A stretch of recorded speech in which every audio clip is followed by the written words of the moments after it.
I found an article called Men and Loneliness, Why Men Struggle More with the Absence of a Partner by Shostal Alexander of this website called 112.ua, I guess 112UA. I've never been on here before. Throughout his life, Shia Mandley dreamed of a certain future, a happy wife who would be there through joys and difficulties, and 6 or even 7 children to whom he could pass on his life lessons. But reality turned out to be quite different. Currently, Mandley is single the last 3 years after an unprolonged 6-month relationship. He is disappointed with both online dating and the difficulties of communicating with women in real life. The worst thing that can happen is rejection, shares Mandley, a 31-year-old resident of Minneapolis. It's almost like a tactic of humiliation if you want to meet someone. He feels lonely and yearns for closeness. Watching couples on Friendsgiving, Mandley often thinks about what it would be like to have someone to share all this with. Sometimes he finds it hard to imagine whether he will ever meet someone. I feel empty, he admits. I feel lonely not having a partner. Sometimes it can lead me to retreat into a shell because I don't want the world to see my loneliness. Mandley represents a growing group of young, mostly heterosexual, single men who desire to be in relationships. According to data from the Pew Research Center, 63% of men under 30 are single, while among women, that figure is 34%. Half of these men are looking for serious relationships or casual dating, while among young women, the figure is 35%. New studies show that single women are generally more satisfied with their lives than single men. Studies have shown that single women are, they repeat this line, and a header, it says, why men become emotional isolators. Loneliness is not a bad phenomenon. Many people happily choose a life without a partner. However, for many men, romantic relationships become a primary emotional outlet, making their absence particularly detrimental. Frederick E. Rabinowitz, a psychological professor at the University of Redlands, notes that many guys typically put all their emotional eggs in one basket, hoping that their partner will be the only person they can share their experiences with. This is tied to the fact that from childhood, boys are taught that talking about their feelings means being weak.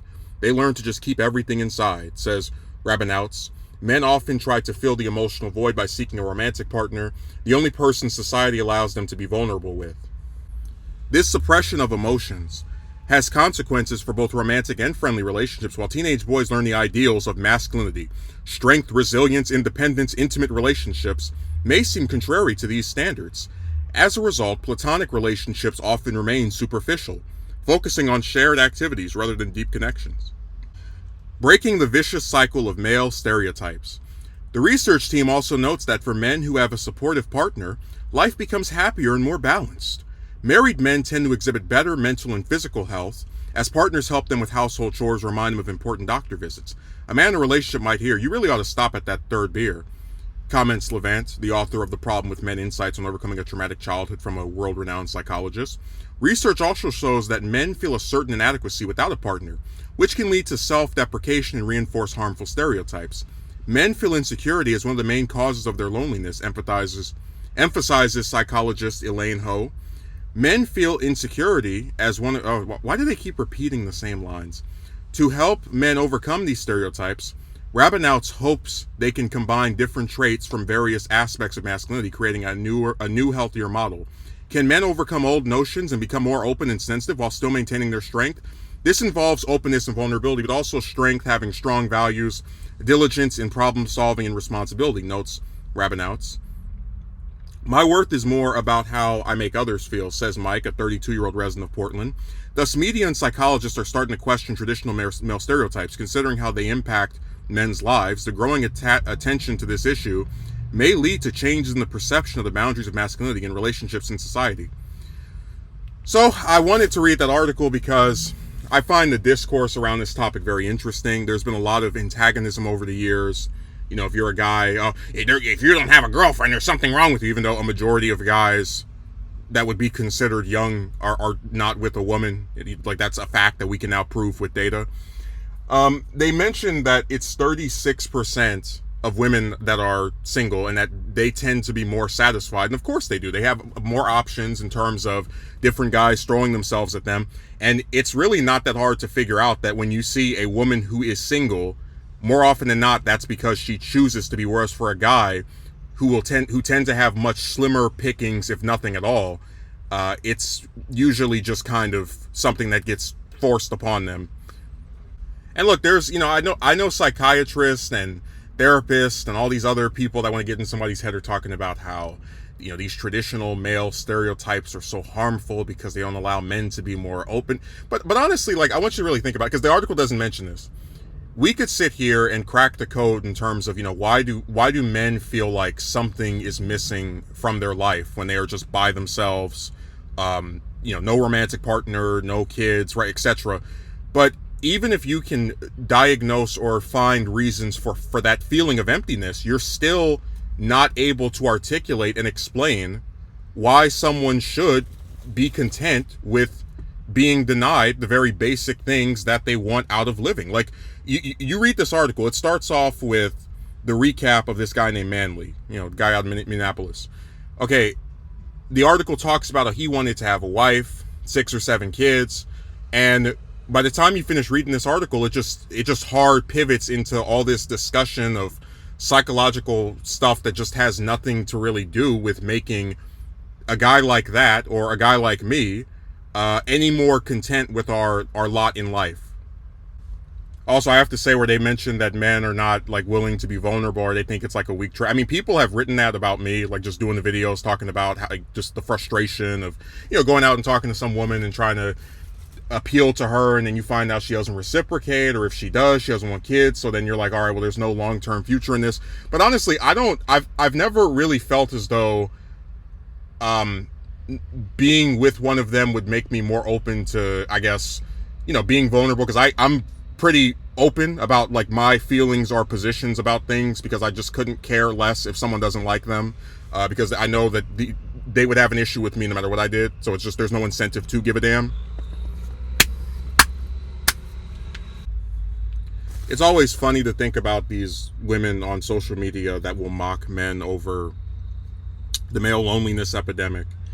And, these articles, they talk about people needing friends and other ways to pour out their frustrations. But like I said, you're not going to see any progress on this issue until people take a hard look at women and say, why are, okay, if 36% of them are single, okay, why are a majority of the guys your age not appealing to you? Like, why is there such a large segment of guys who just have no girlfriend, no wife?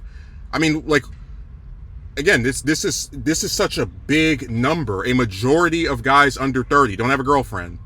And the article just, it notes that, and then it talks about all this stuff with psychological crap.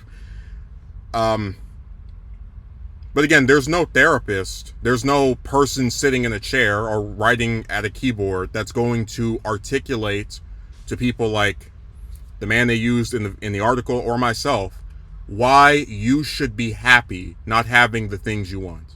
Why you should be not depressed or not feeling like, some sort of emptiness over, hey, it would be nice to, be married. It would be nice to have kids. It would be nice to, have these, like, very basic things of fulfillment that people have had for generations. And when you are not able to get those things, especially after trying to get them by either going on all these stupid dating websites or attempting to initiate courting of some woman in real life, when you still cannot receive that end result in spite of how much effort you've put in, that's a problem. That is something that I think men are validated to be upset over not having. And we hear all this BS about involuntarily celibate, and it's like, but again, why is someone incorrect for being dissatisfied with not having the things that most people would say are basic wants? He's not asking for, some goddamn supermodel wife and living in a mansion with a yacht in the backyard. He's talking about getting married and having children. Like, where did that suddenly become something that was so damn unattainable? Why is that something that should require years and years of trying? And by the way, if you still don't get it, it's your fault anyway. And on one last note, I'm never gonna not find it funny that you can be a guy who just, like, I see women I think are attractive, left and right, but in your mind you have almost no desire to try initiating something with them because you know that if she reciprocated, there's the very high probability that she would say she doesn't want to have kids, which would then destroy and kill and erase any reason to even want to be with her in the long term, and then you'd have to start this whole stupid process all over again. It's interesting how like you can take a group of people who have like systematically stripped themselves, right, by doing the whole I don't want to have a family whatever thing, and taken the thing that would have most made them appealing to you again in the long term, and you're expected to like still want or believe that things are going to improve or get better. So I feel bad for him. I feel bad for any other guy that's had to deal with the modern female. It is an extremely aggravating process where the rewards are having your time wasted and being blamed for every single thing that these bastards do.